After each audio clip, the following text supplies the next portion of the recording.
Welcome to Discussions of Music, Healing, and Consciousness with your hosts Chris Noble and Bill Perotzman. In today's episode, we're talking about how to choose the best music to use for any particular purpose. We investigate the contribution that belief plays in choosing your functional music, how listening in a supportive environment can enhance the experience, the importance of experimenting with different styles and genres of music, and how the lost art of singing all contribute to healing. We imagine a future in which performers get real-time feedback from audiences, and how amazing a virtual reality healing concert could be. And Chris discusses how he is tailoring his online concerts to anticipate that future. We'll be talking about all that and much, much more, as always, in these open conversations here on Discussions of Music, Healing, and Consciousness. Have you had people ask you this question before? Oh yeah, all the time. What's the best music to use for X, right? Whatever it is. 50 ways to leave your lover. Yeah, or more practically, I'm sure you get asked, right? Like, what's the best music for PTSD, for stress and anxiety relief, things like that too. Yeah. I can imagine, right? And you know, people have been choosing music for long. Like, what's the best music to use for worship in church, or what's the best music for a marching band, or you're programming a concert? What do I choose, right? That kind of context too. Mm-hmm. But often people are like, I'm sad. I need some happy music. What do you use? Right. So it's like prescribing music in a sense. Yeah, it is. And okay, so full disclosure here, over somewhere in the Netherlands, I think, the government, the health department of the government got together and decided to make prescription music. Seriously. And they hired a bunch of musicians, they involved a bunch of scientists, they composed this music with, I can imagine what a collaborative composition might sound like. Mm-hmm. But they did the thing. And they came up with their official healing music, and you can get it with a prescription I guess they give you a CD or something these days over in the Netherlands at a drugstore, right? So you go to the pharmacy with your prescription for healing music, and you get the music. Wow! And this is moved to the United States. I spoke to a woman ages ago on a podcast who was bringing it to Florida, right? Prescription music. And so I know that's out there. And there's a company called Advanced Brain Therapy or something like that, Advanced Brain Technologies, that also has music that's been developed with a specific purpose to change the brain, basically to improve the brain. And you can get it from them. And I know there are other people out there, tons of composers who have music for any given purpose. Happy music, sad music, whatever. You can go on Spotify or anywhere you search for music and find music for a mood or even music for a purpose, like music to work by or think by. Yep. So, it's a thing ranging from, the very big deal government supported, correct music to people just winging it and picking whatever songs they like. So it's a good topic. A good question, really. It's a great question, and it obviously depends on what you're trying to use it for, obviously. And it depends on the person, I think it depends on the individual as well. Like you've noticed a lot, Bill, right? Where when you're working with some of your clients and people to help them find the right music for them, it really depends on the individual as well. So I think part of the answer is like, we'll give some suggestions to you listeners today. However, I really do believe that it's all, you gotta use your own inner compass and your own inner kind of guidance to tell you what's also going to work. You can use your feelings to really sense if a piece of music, even though it clinically says if it's doing all these really awesome things, and if it just doesn't feel kind of maybe neutral to you or just not that great, maybe try something else, because it does depend on the individual as well, I would imagine, right? Well, I think there's science that can support that. One of the things that always is curious to me is, it's been a very long time now, but the music therapists who answer this question, and you can get to a page, we should probably share that in the show notes, on the American Music Therapy Association website. There's a whole long, it's probably 7 pages long, of how to use music for listening. What's the music you should choose? What volume? blah, blah, blah, all this stuff. But the thing that I wanted to bring up here is it boils down to the very interesting scientific fact that the most powerful music for you is the music you love. So if you already have a connection to the music, it's going to be more powerful than somebody cruising in from outside and saying, well, this is the scientifically best music for your problem, Bill, and listen to this. And I might put it on and hate it, which, how can you have healing when you're resisting healing? That's sort of like the question here. So I'm always fascinated when scientists develop music and say, this is the right music for you, when the actual science says that the music you love is the most powerful music for you. It's a bit paradoxical, to say the least. It is. Isn't that interesting? And I feel that there's validity to both sides, because yes, it's a both and. It really is, and that's the interesting thing. So for the listeners, we've talked. Our first episode that you can find is literally all about binaural beats, and we talk about the science behind this and how. And my personal experience, time and time again, has been when I use binaural beats, which is essentially a form of brain entrainment. It's one frequency in one ear, a different frequency in the other ear. It creates an interference pattern. It shifts your brain state.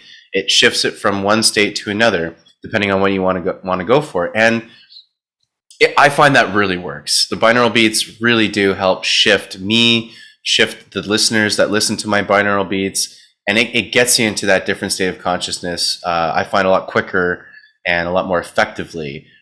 But depending on what else is going on in that binaural beat piece, it might not be to your taste musically. So you might find another binaural piece that's going to be far more effective, and it's the same binaural beat, but the music around it's a little different, and that music's just going to be more your cup of tea, more your jam, and then that's what's going to work well for you. So it's funny, the science behind binaural beats is pretty sound, and pretty kind of just is what it is. It really does seem to work, and there you go. But then on the flip side is it also matters what kind of music you're listening to. So it's like these when they're saying this prescribed music, I'm sure it has all these healing frequencies and all these things that we've just been mentioning.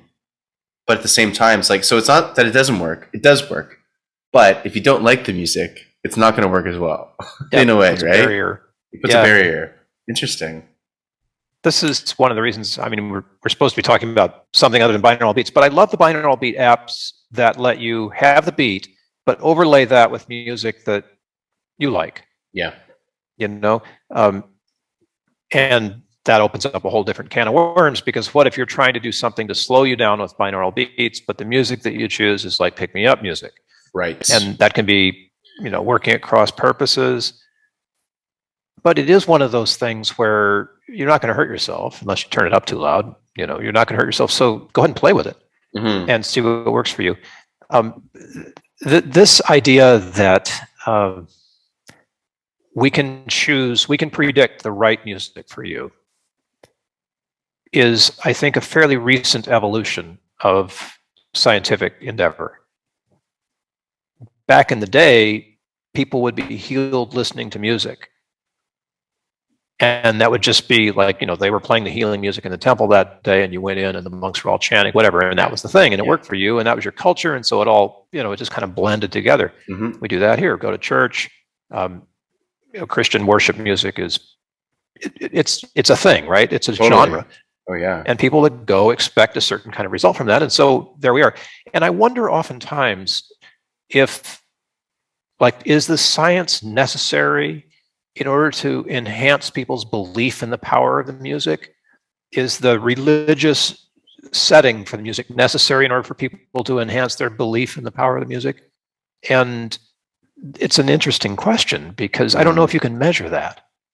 Definitely not, but that's a great thing to bring up, Bill, because now I'm thinking, well, for those who are, we also got to recognize that science, in a sense, is a lot of other people's new religion.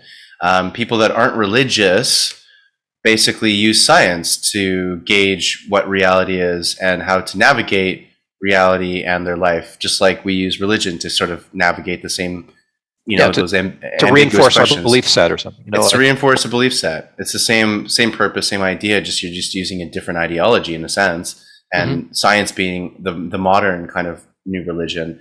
And not that it is, but it is in a sense where because science changes. We got to remember that everything we view as scientific fact today could not be a fact 100 years from now. And so that shifts and changes. So it comes down to a belief more than anything. And if it helps people believe that they will be healed by listening to binaural beats because of the science, then that's what's going to work. Through that, right? Then that's because you're going to believe in it. Then that's what will work. If you're more religious and you want to be in more of a worship setting, and then you want to listen to more like Gregorian chant, choral music, or something that's different but has the same effect, same science perhaps, but then in a religious setting, because if that's more comfortable for you, that's more for your belief systems, then that will work better. We got to remember, we know this through quantum mechanics, it's all about the observer, it's about the individual, and we know this with the placebo effect too. The individual plays a massive role in the experience, whether it's healing, whether it's we can use healing as the example, and so if that person is, let's say, a religious person and they're only getting the scientific side of it, it might not really resonate, and it probably won't have as large of a result for them. Just as if the people are more scientific and then they're getting only the religious side, they're not going to really be open to that, so they're not going to receive nearly as much healing from that either. So bottom line I'm seeing now is I think you have to package it, so to speak, to the person's preferences, to the individual's preferences at the end of the day, right? It's the only way. Exactly. Because if you don't believe it's going to work, man, we've seen so many incredible examples of that now over the years, where if you believe something, it really will actually have a much better chance of working than if you don't. Yeah, like intention matters, right? It's everything actually. It's incredible. It is the placebo with all effect. Due respect to science here, but the fascinating thing about music and science right now is all related to our brain, our head brain. Mm-hmm.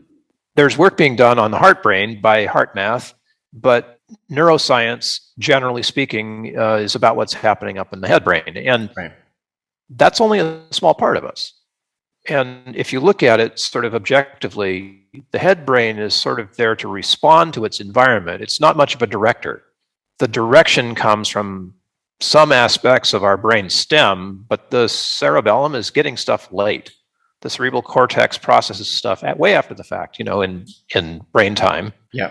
The amygdala has responded 100 times later. We start to think about what the amygdala did, right? So the brain science on all this is very curious to me, but I don't think that science is really fully informing us about the effects of music yet. They can measure how music changes, the brain waves, gamma, delta, alpha, all of that, and that's great. But what about the rest of the body? What's going on, in the vagus nerve? There are other aspects that science simply cannot measure at all, like the spiritual aspects we've talked about before. How does this music change your level of compassion, your level of empathy? And the neuroscientists can guess, like if we do a certain brainwave, that's where it correlates to empathy, and okay, well that's fine, but is that causative, or is it just something you're observing? Right. So we've got a ways to go, and in one sense, it's kind of like when you have a hammer, everything looks like a nail, and that's fine. But we got to remember we're only about 20 years in on this neuroscience and music thing, and there's a lot more to go. And as great as we are right now, this is a long way of saying if you're not feeling it on the music that science says is the right thing for you, that's totally cool. Yeah. Like look for other music. Yep. Or, the simple way that I go about saying this, which doesn't have anything to do with science, except that it acknowledges music is powerful if you love it, is choose music you love, right? Make a good choice, and then use it on purpose. Don't just play it in the background. Bring it up in the foreground and actually engage with that and be fully like in the concert, be in the moment on that, and see what happens to you. Which is a really crazy thing, right? Because you're going to go to a concert, it's going to be new music you've never heard before, and you're like, well, how do I engage with this, right? I've never heard this stuff before, right? I'm hearing Chris play this. It's improvised. Nobody's ever going to hear it again. It's a moment in time, and I don't want to miss that. Well, that's engaging your intention, right? And your love for the music that you've never heard before is all about bringing your intention to it. You do that, you're opening yourself up. and then it's powerful. Mm. So isn't this crazy? There isn't a quick answer here. No, that's why it's a good discussion. It's a good conversation, right? I liken that to I remember hearing I saw this, and this is a great example of location fused with music as well. So for those listening too, you can take it one step further when you're trying to prescribe music to yourself and listen to not only what sounds good for you, listen to it in an environment that feels good for you. So for example, I experienced, oh my God, just such in 2019, I went to Spain and I was experiencing some beautiful flamenco classical guitar in an old Gothic cathedral. So you can just imagine the acoustics in this room. Now we were in a smaller chapel, still gorgeous and stunning, sacred geometry. Again, that the acoustics in these buildings were built with very much the intention to have the listeners uplifted to the sounds that are created within the space. And so I was there and very, very present watching this brilliant Pedro Javier Gonzalez, amazing guitar player, perform. Never heard any of the music before, but it was exactly what I wanted and needed to hear. And it really sent me to many places, inward, outward, a very therapeutic healing journey that it took me through. And not just that, but just it was fun and exciting and invigorating. And great example of not knowing what the music's going to be and still having it. I think presence is very important, being in that moment present. And of course, I knew ahead of time, I already knew I loved flamenco guitar. So I knew that obviously was going to work for me.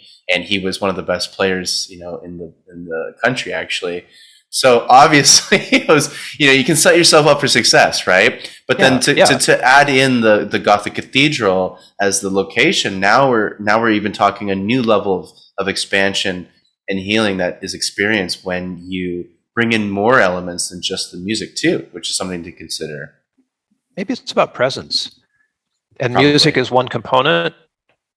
But if you give yourself enough of a reason to be fully present, the cathedral, the environment, the expert musician, all of these things can lessen the chances of something going wrong. Yeah. You want to maximize the experience, right? Which is why we have these giant concert halls and why we go to stadiums to hear a huge band, right? Yeah. But all of that's like part of it. Put on the headset, you could listen to the same music and it might not affect you at all in the same way as it did when you were there live. It's interesting too, because I like right now I'm doing these online concerts that are taking people on a musical healing journey. And the reason that I feel really good about doing them online versus in person, I'll totally do them in person as well. But the online, there's two main reasons why I started to understand. I was like, actually, this is a great thing to offer, particularly online. One is that you're going to use headphones. And as we both know, with headphones, you can now experience binaural beats. And if you're at a live show, it isn't as easy necessarily to incorporate headphones into the performance. It's been done, but it's a lot more elaborate. And so this way you can, one, experience binaural beats, but then two, what I also started to understand, this is important for the listeners to understand too, is like when it's an online show, it gives people a lot more of a ability to be in a very safe, comfortable place. When you're at a show, which is its own beautiful thing, you're in a new environment, which is awesome, which has its own benefits as well. But when you're at home and you're in your bedroom or you're somewhere that's very, very safe, you can also, when you're listening to this music, whether it's my concerts, whether it's these prescribed pieces, whether it's Bill's beautiful piano playing, whatever the heck it is, you're in your own safe space. And therefore, if you feel the tears coming, you can let them out. If you feel the laughter, sometimes we experience laughter as a way of releasing energy, let that come. Sometimes it's a million different ways. Our bodies will yawn profusely or will like burp even. Like the craziest ways our bodies just will release this stuff. This way, you're in a safe space to kind of do that and not feel judged. So I think that's also really important, is to be able to put yourself into a place that you can also just really let the music almost like wash you out or rinse you out or detox you, and let whatever your body's response is going to be, just to be that. And so when you're alone at home, great place to do that in a safe, non-judgmental space. This is so important. I grew up as a classical piano player, so I went to a lot of symphony, and the symphony has gone from being a pretty stodgy environment to one that is much more open. And I mean, even in the 10 years or so that I've been going to San Diego symphony concerts, you are now allowed to carry a plastic cup. It's plastic, it's not glass, but to carry a plastic cup with your gin and tonic, right, back into the auditorium. And it's just like this level of welcoming that's slowly dawning on the classical world, right? We want to be more open in this way. Yeah. And, part of what I do is to help veterans attend the symphony. And that's so cool. I didn't know that. I get this question all the time. It's like, what should I wear? The symphony has this sort of white tie thing about dress code, right? Yeah. And we don't anymore. That's not a part of it. So the welcoming nature of music is also sort of opening up in a way that allows people to experience it more authentically, more like myself. I don't have to, put on a suit and a tie to go. I can show up as me and, sit in the back if I want and just sort of absorb what's happening without this need to be on stage, to show up and be part of the whole red carpet thing that still is there in symphony and opera, but less now. It reminds me of, there's been some shows I've seen where I remember once I was seeing an amazing violinist, Daniel Hope, and he was playing in Toronto at Roy Thompson Hall, which is, probably the go-to classical, hoity-toity venue in Canada, in Toronto. And and the crowd very much was like you're describing, more of the traditional classical crowd, and very upper class, kind of vibe, so to speak. And here I am. I'm a huge fan of this guy, and I just love his music, like I love any rock band, basically. Like it's on that same level. So to hear him, and he was playing a couple of Vivaldi's pieces too, which I was thrilled that he threw some of those in there. And anyway, I was such a fan that I couldn't help myself during the show, and I would be like, woohoo, or I would be wanting to cheer and clap. And for those of you who haven't experienced classical concerts, there's during the music, you can't make any noise. It's like, and to a level that I respect that to a degree, where it's like, we're here to listen. I get that. But I as a performer, if I'm doing something and I do a cool little flourish on my piano or something, and someone in the audience goes like, yeah, like, because they love that, I'm like, great, like, keep that. I love that response. So I was the only one. I got so many dirty looks, but I was clapping, I was hooting and hollering. I couldn't help myself, and I saw Daniel Hope on stage, and I knew he loved it. Yeah, he loved it. I could see that. He's like, all right, there's some energy here, because otherwise you're like, is the crowd dead? Like, is there anyone alive here? So much of the time, right?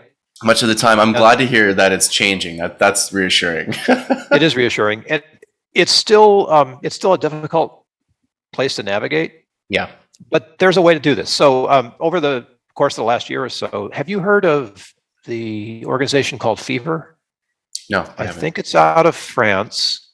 They produce concerts worldwide, just all over the place. And the classical concerts that they produce are always done in the kind of environment that you described as being in Spain. They're done in an intentional environment, not just some concert hall or not some auditorium, but in a church, or I haven't done any outdoors yet, but I can see them coming to intimate parks, outdoor venues. But most of them, for classical reasons, are in churches. So that's a smaller location than the multi-hundred seat, concert hall. Mm-hmm, mm-hmm. It's more intimate on purpose. And the idea is for people who are there to have an intimate experience of the music. So it could be classical, it could be, whatever, but it's opening up no, it's not opening it up at all. It's shortening the distance between the performers and the audience. Yes.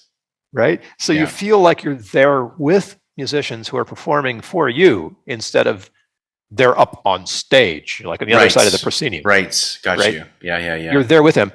And I know they're doing all kinds of concerts. A buddy of mine's going to a rock concert that's being played by a string quartet. Oh, wow. which is like, okay, that's cool. That's so cool. The idea behind Fever is to do this. And I think that the branding is candlelight concerts. If you see that anywhere, if you're listening to this, you've seen candlelight concerts advertised on social media, mostly Facebook, but sometimes Instagram. That's the idea. And that for me is marvelous, because there you get to go and have a very intimate experience of perhaps the same music that would be a much different experience if it were in a concert hall versus in a chapel, Wow. or a library setting. I mean, there's amazing places for this. And of course they do lighting. They're called candlelight concerts on purpose because they often have, live candles all over the place. So there's an attempt to make the intention and the experience much more holistic than the sort of separateness we get in a concert hall. I like that a lot. Like that's I think we're returning to what music used to be all about, which is inclusiveness. Back to our roots.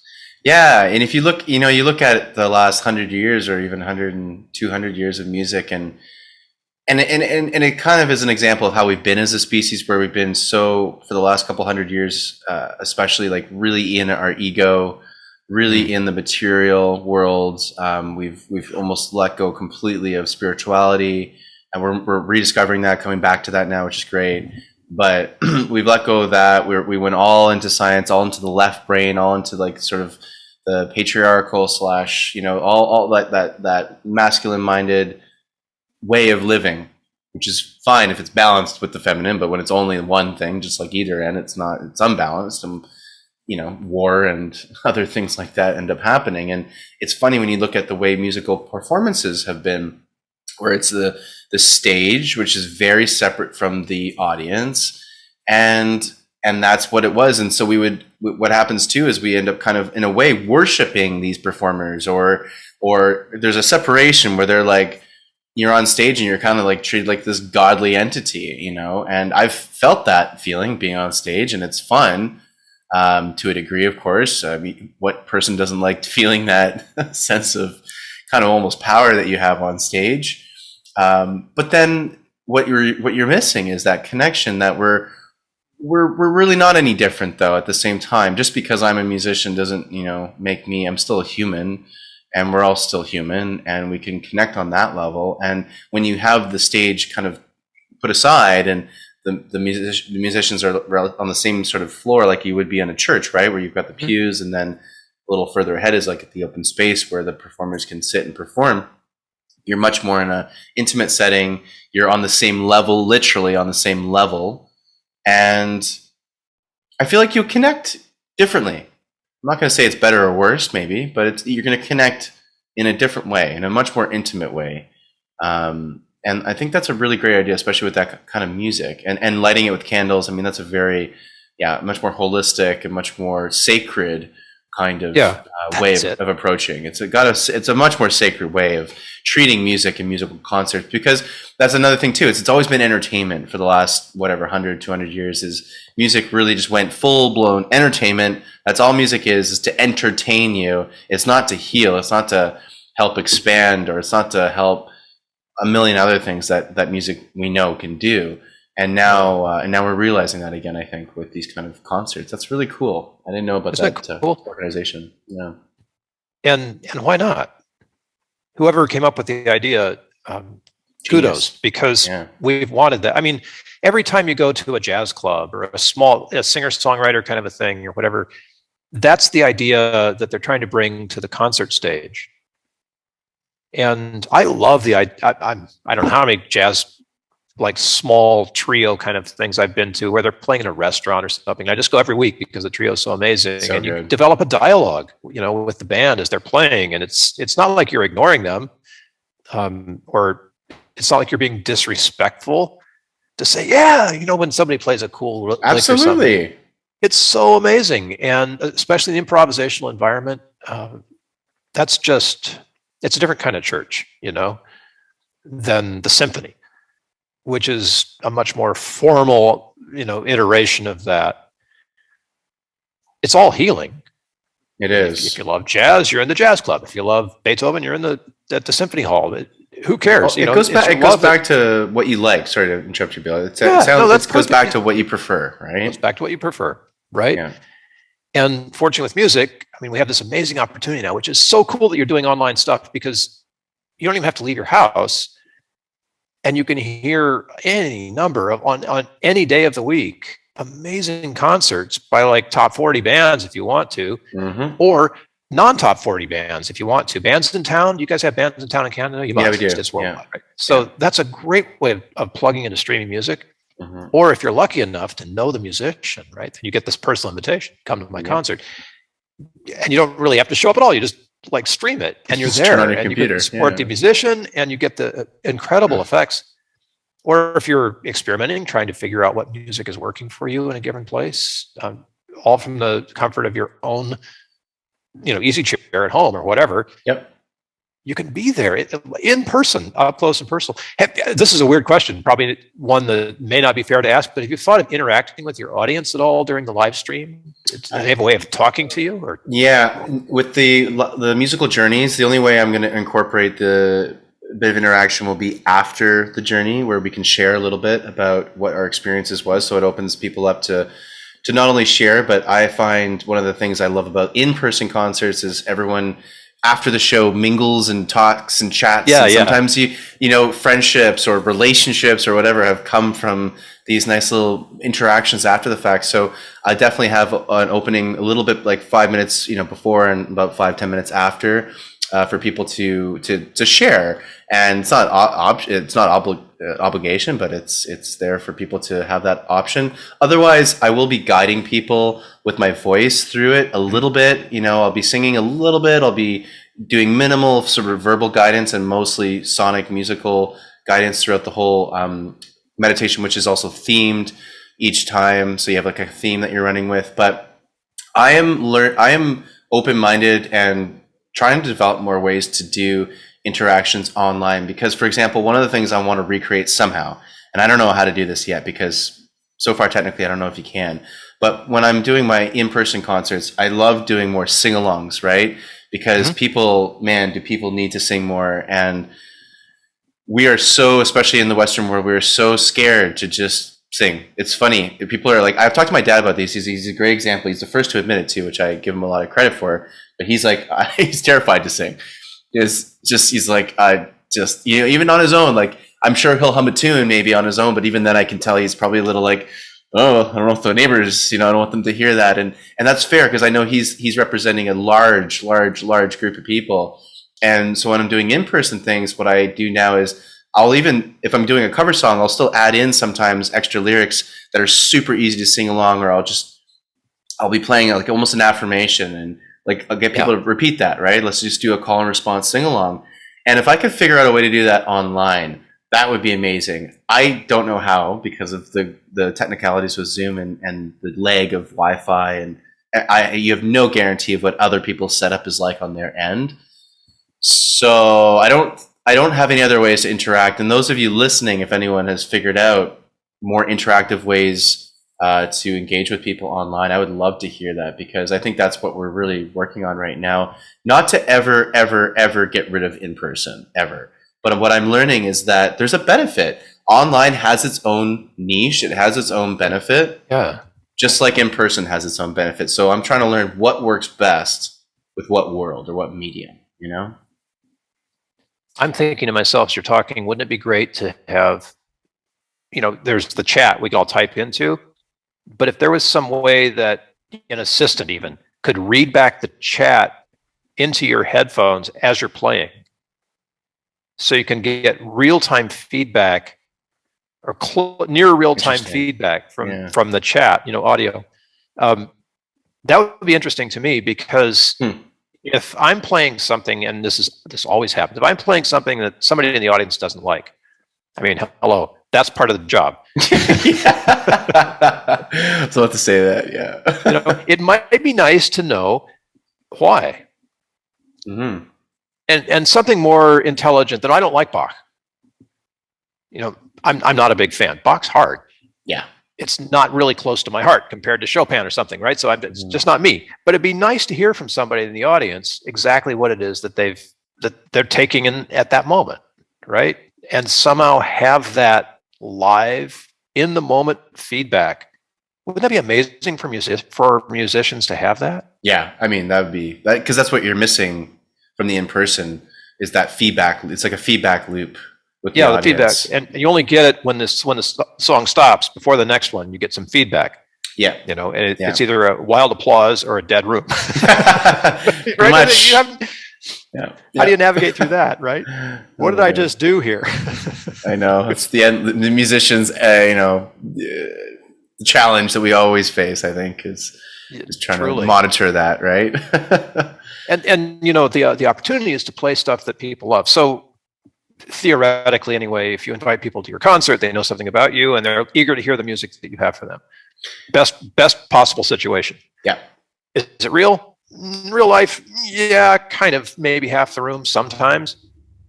But there's always people who are there because their girlfriend or husband or whatever brought them. Yeah. Exactly. Oh, you're gonna love this, Bill. Trust me, right? And we go, and I don't. And that's hit or miss. And there's nowhere to, right?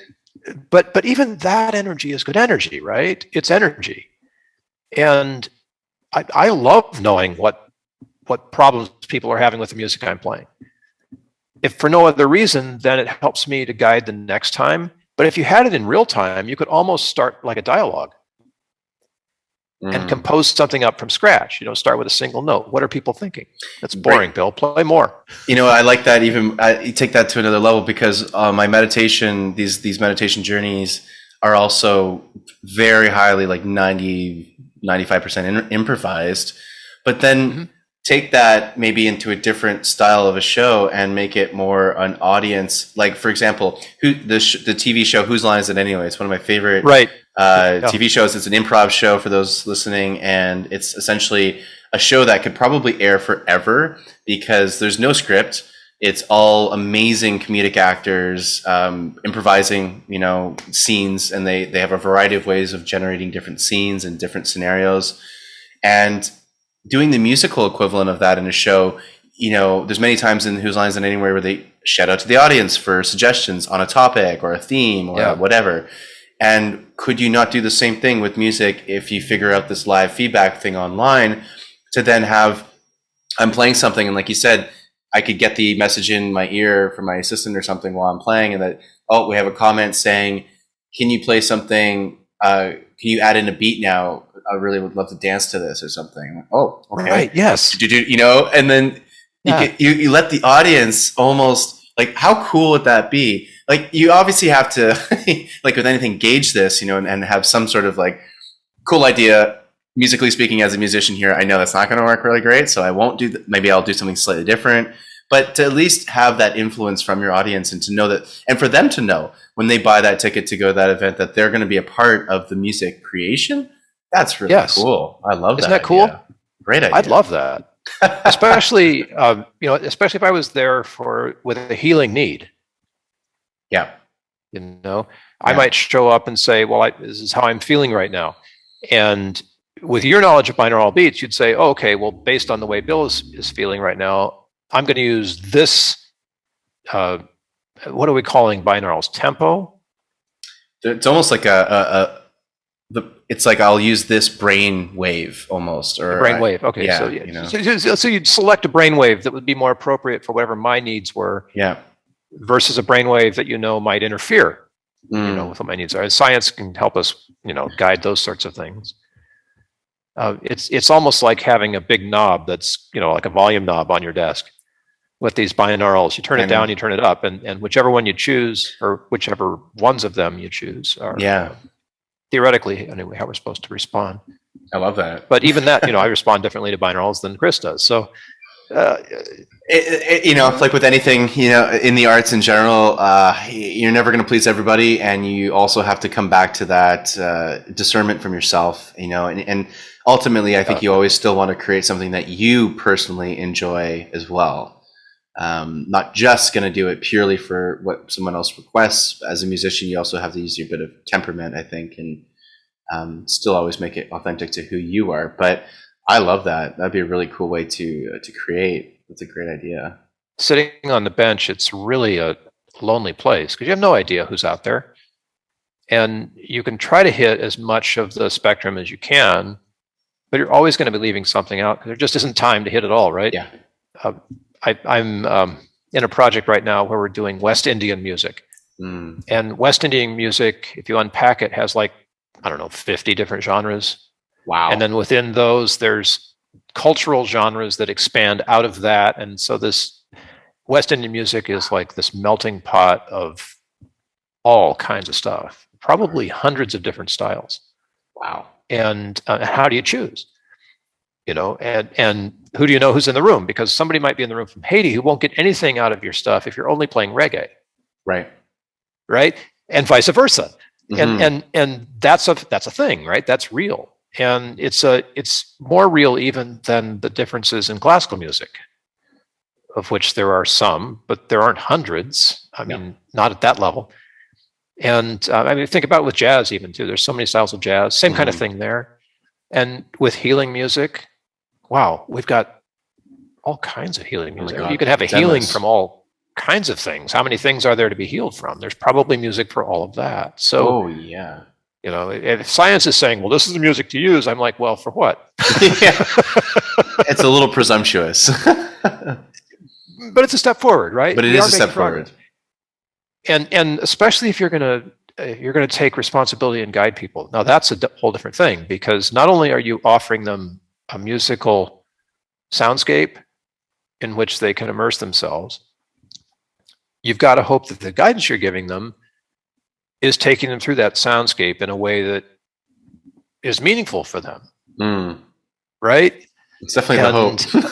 Yeah, I mean, we hope that, right? And more or less, it always works, except when you have an outlier in the room.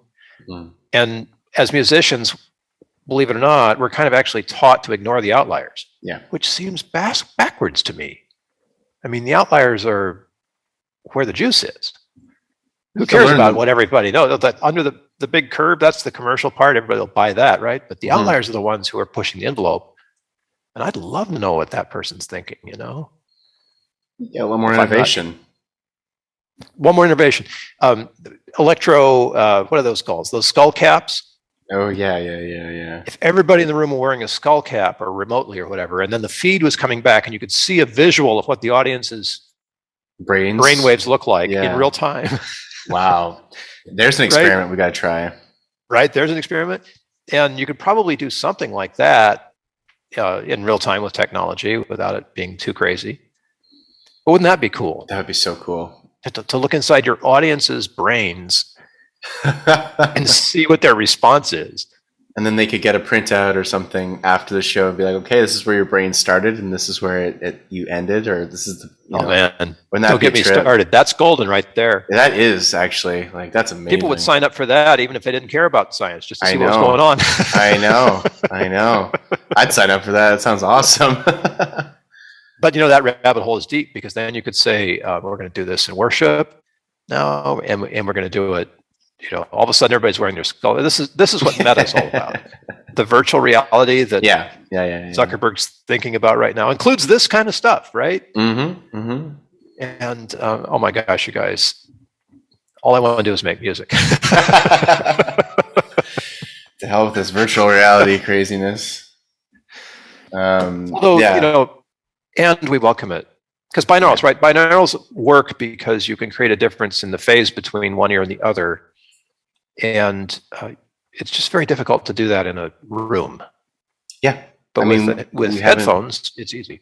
Yeah. I'm like, you know, there's ways I've thought about maybe tweaking that, but ultimately it's still the easiest just to do it at home, which is why, again, it works really well with the online kind of place. So, you know, and for, that's the thing too. I think for those of you listening, you know, we're in this kind of hybrid world craziness right now where we really are blending, and we're learning what we've liked from what we've learned from the pandemic over the last 2 years. In terms what we like. Yeah. You know, we're there's certain aspects where I'm like, okay, there's a lot of things of Zoom I do really appreciate, and there's a lot of elements of this more online video conferencing kind of world that I really, really appreciate. I really do. And then there's other sides that we've all learned about, like, you know, screen fatigue and Zoom fatigue and piling on too many events, and you're just feeling overwhelmed. And just because you're at home doesn't mean you can still do 18 meetings in a day or something.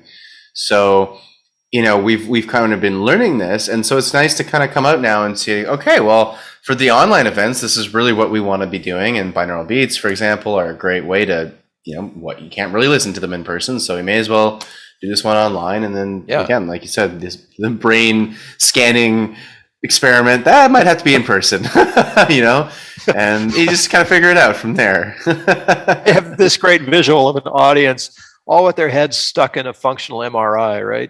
Yeah. Forget about seeing it. Well, maybe there's a screen in there and we can see that. But yeah. So cool. That is so cool. And then you can cool. So, okay, so yeah. Go ahead. Science is trying to do its job. So come for the science and stay for the feeling. If you really love something, that's amazing.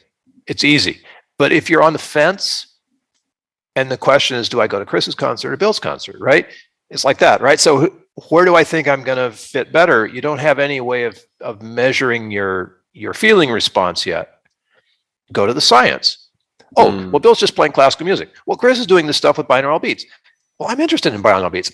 I'm going to go to Chris's concert, right? No offense. It's all good, right? But that's one of the ways in which science can help lead you into something you might love. Right? Yeah, then that music would become a part of you, and it would be your power music because you love it now.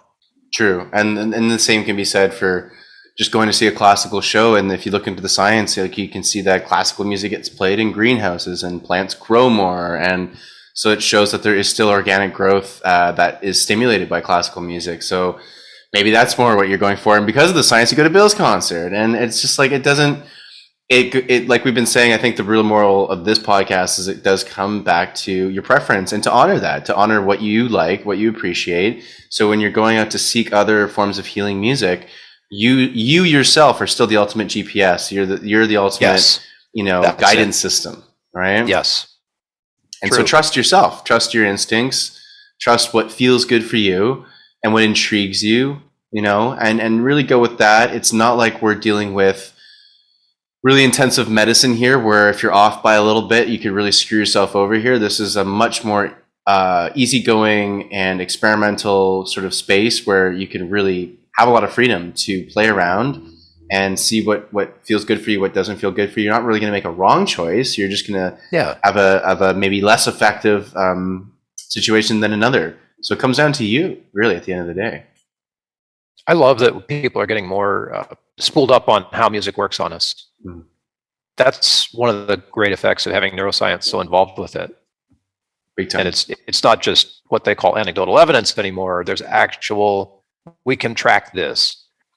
They haven't told us yet, though, Chris, what's good for us. Have you noticed that? Well, the problem if music and sound really start to become these healing modalities is, man, that's hard to sell, and I mean sell in terms of a pill format and a pharmaceutical format. So that is a realistic. That's a very logical conclusion I think people can come to is, why does not all of this stuff come out right now? It's because there is an industry economic threat to new alternative modalities coming out, because they don't either make as much money or they replace other pharmaceuticals that, of course, they want to make. But I would like to think, in a sort of this new age of consciousness that we're in now, that even some of the new people going into these pharmaceuticals who maybe actually truly just want to help people and not just make profit, and I believe that they're out there, as much as I love to slam Big Pharma as an entity. I think there's a lot of really wonderful people in the pharmaceutical industries that genuinely are there to help people and are there to heal people. Yep. And they're just working in a very difficult, system. But because they're there, and because we're all shifting and waking up and really coming to understand that we are a collaborative, community-based species, then we'll start to look out of profit, and we'll start to look at different ways to profit. And pharmaceuticals could shift into merging with people like us, for example, to create these amazing experiences and still make money, just in different ways, that help people in a much more holistic, long-term way, of course. And I think that's the new world we're living in, because I feel personally, this is definitely a feeling, but I really feel personally that we're moving into a world where our vibration is the currency. And when I mean vibration, it's like our our connection is the currency. You know, it's like the feeling is the currency. It's not how much money did I make off by any means necessary. Who cares how many people we screw over? That's the old mentality that we're moving out of. Now it's more of a community and collaborative mentality where it's like, well, I want to make money, sure, but I'd like to do it, you know, in something that actually helps and not destroys. Right? Right? That's a huge insight, I think, right there. Like our yeah, we have money. That exchange is also being joined by other means of exchange. And the exchange of vibration is a really good one. Perhaps that's not a very skillful word, but I get what you're saying about that. Like we're being Energy very careful would be now. another word, Energy, you know? yeah, change of energy. So it's hanging out with people that where we feel good, Yep. as opposed to hanging out with people where we don't feel good. Mm-hmm. And for a long time, the paradigm was we go to work even if we don't feel good around those people because it pays the bills. Exactly. Money always wins out, no matter what. And you know, okay, great. I've been part of that, but it's shifting now because people are saying, I don't have to work in an environment like that. You know, I can still do my job and I don't have to work around an energy that taxes me. That's a cool form of exchange. And I love what you're saying about it, because vibrationally with music, musicians have always done that. Yeah. You know, we've always played for people who get our vibration. Mm-hmm. And people who get our vibration have always wanted to be around us. And guess Right? what they Because say of the music usually? we share. They say about your music usually afterward the show or something like, man, I really like your vibe. Yeah, it's a cool vibe. What do you think that really means? It's I like your vibration. I like the frequency that you're emitting. You know, like this. I really gravitate toward. I resonate with this. Like that's what we've been saying all along. And people have said, I didn't like the vibe that this guy gave, or I went to this really weird restaurant. The vibe was really off. There's something. Yeah. We say that all the time. It's vibration. That's all we're saying. We don't even know it, but we do subconsciously. Our non-scientific sensors, or the sensors that science can't tell us that we have yet, Yeah, exactly. are actively engaged, and those are the best ones. The feeling, whatever you're calling it, right? Those are the best ones to use, because if you can find music that you vibe with, and you find somebody who's playing that music, that's like the best possible moment. Yeah. Right. Yeah. And it's the lifelong journey. We're all music hunters trying to nail it down to the 3,000 or 4,000 songs that we love. I know there's so many. Yeah. I know. Just try to make a top 40 list anymore. Like the top 40 songs in your life, and it's like a total roadblock for many of us. I can't. I can't. It's hard. There's too many. Yeah. So let's be. This probably won't air until after the concerts are done. But what's your intention with the concerts you're going to be doing online? Just so listeners know, even if we can't hit the exact dates. Well, they're going to be going on indefinitely. What I've been feeling is this is really something I'm really excited to be doing on a much more permanent basis, and I'm also working with more people on collaborations, like doing live music with yoga or things of that nature. So I mean, in these for those listening as well, the discussions, Bill and myself, when we have things coming up, you can always check out in the description of this all the links to that. My intention with my online shows is to really create like a sonic container for people to be able to move through or expand where they need to. I have a theme for each one. The one that's coming up this week for me on Wednesday the theme is letting go. But I'm trying to keep the themes very broad because letting go is so different for everybody, and that's good. I don't want to get too specific, because I want it to be more accessible for people. And even if it's not an intention you want, I think you can come into these things. And like I said, I'm trying to create a container. And the beauty of the online thing is you have your privacy and your safe space wherever you are. And then the music and the sound, with a bit of minimal verbal guidance from myself, is to just kind of support whatever you need to go through, and then also accentuate the frequencies that are going to help you get there. So for letting go, I'll be using more binaural beats that have maybe start in a alpha wave, which is meditative but still a higher level brainwave state, so you're a bit more alert and it's actually really helpful for visualization and things like that. So that'll be the beginning, and then I'll be guiding people into a more deeper state of meditation, which might bring you down into a theta wave, for example. And so I'd be using binaural beats to do that. So yeah, it's like the intention is to certainly use sound and the science and the music to help guide people through a healing and expansive journey, but it's also to create a safe container that allows people to go where they need to go in a metaphorical sense. Like if you got to, again, let loose, you got to cry, you got to burp, you got to yawn, you got to literally sit up and shake and dance and move your body, even though the music is very, very mellow and atmospheric. Go for it. Like that's part of the thing I'll say at the beginning of the shows is like, I really encourage people to just let everything out that you got to let out. We really bottle ourselves in our society, and man, does it feel good to just whatever comes out, let it out, And I'm just going to guess that the in-person live events could be the same kind of thing. Oh, 100%. Yeah. And they're just different. To see one of those, but oh yeah, well, I mean, those are more to come for sure, and I'm excited for those. And I think when people are in person, whether it's my show or another person that's leading these kind of sound healing journeys, is you feel everyone else going through what they're going through, not necessarily in a detailed way, but you feel it's a sense of camaraderie. You really do feel like, look, we're all going through our own crap, always. And instead of feeling so isolated from that, when you're in an in-person event, the positive, in my opinion, is that you see the community. You see, oh my God, everyone's going through what I'm going through, just in a slightly different modality. And when you can sometimes share afterwards, those that feel comfortable sharing, that can help too. When you hear like what they're going through, and you're like, wow, so similar yet so different to what I'm going through, and that really helps people feel like they're not going crazy. And that sense of communities, you can't make that any other way. So that's the beauty of the in-person situation. The loveliness of doing that together isn't lost on me.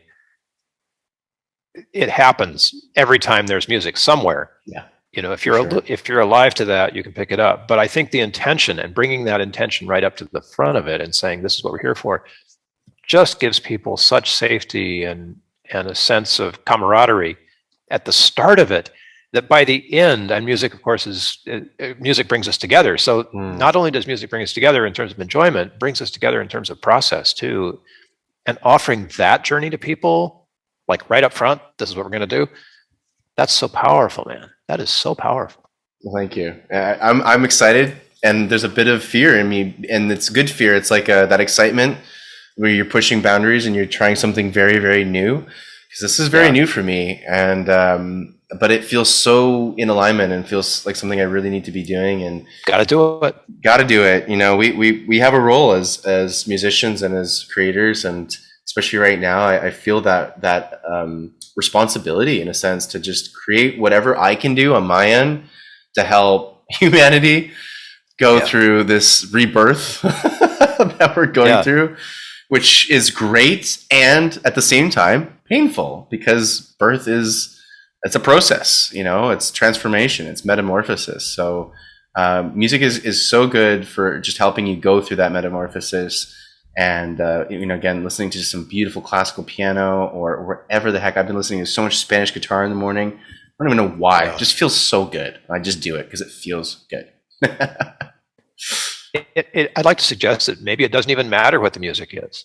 No, not really. As long as you offer the intention and set the stage and all of that, you could be playing Twinkle Twinkle Little Star, and the fact that everybody's there for a purpose, it really wouldn't matter. I mean, it would, obviously, it would matter somewhat, right? But it doesn't. In the same, it does and it doesn't. It does. You get it. It doesn't. I completely understand what you're saying. It goes back to the intention. So important for myself and for the people going into this container. And then that's the thing. It's a container. It's this. It's a safe place that you really just create that excuse for people to just do what they need to do. And that's what it does. And the music is important, but at the same time, it really could be almost anything. As long as the intention and the people come in with that intention, then the same kind of thing will happen. Now, I would argue that with the really awesome music, it's just going to enhance that. Yeah, obviously even more. the music it's got to align somehow, right? Yeah, it does. It does, but it's important to learn to really, like, it's important for me to even to really understand that it yeah, you know, like, that's why I'm improvising too, a lot of it, because I'm like, I want to see just what happens in that moment for what needs to be heard in that moment. I couldn't possibly write something for that, you know? Well, that's your gift, like to be able to channel the inspiration and marry it with the moment in a way that is relevant for people who are there. You know, and that's, if there's anything that musicians do better than any other thing out there, that's the thing. Yeah. You know? Yeah. Totally. And if we do it well, and we try to keep our egos, like, you know, off the stage, Definitely. the experience can be amazing. Yeah. And truly transformative, I think, for the people in the room. I would love to be there. I would really love to be there. Well, plenty more, and we'll get you some of the ones maybe later. No, there'll be more. Yeah, and I'm loving what you're doing, because I can't share this yet, but a project I'm working on is something that is like aligned with this in a different sort of a way. But it feels so good to know that there's a tribe of us out there doing this work right now. There really is. It's necessary. It's very necessary. It's very necessary. I can't wait to hear what this is. This sounds really special, and you know, I'm excited because of your style, and then blending it, like you said, with some other collaborators. For example, the West Indian. Man, if I've experienced anything like with music that is powerful, it's when you get really different genres blended together with classical and West Indian. Like, what is that going to sound like? That's going to be beautiful. It's going to be so cool. I can't wait to hear that. Well, that one is going to be, when it happens, that's going to be a live stream. Oh, great. And what I can say about it is that it's a praise band for a church. Awesome. And they want to take this whole idea of praise band to a different place, completely different place that's never been done before, just like you're doing with the healing music. So within this very Christian church, there's this movement toward, how can we make our music really unique and speak in a new way, right? It's so cool. As a, like, sort of a closing note here, because I got to run soon. But okay, we're running way late on this one. No, it's all good, because I'm loving this so much. You know, I've been doing a lot of tutorials on YouTube to enhance my keyboard, to make it just more powerful for the meditation, specifically events and stuff like that. And it's funny, all the time I come across the best tutorials I'm finding for this are all for worship music. I'm not religious. I wasn't raised in any particular religion, for those listening, and so I don't have any association with any religion. But I find it really interesting that I continually stumble across a lot of worship music, specifically for like more Christian worship music, particularly in North America.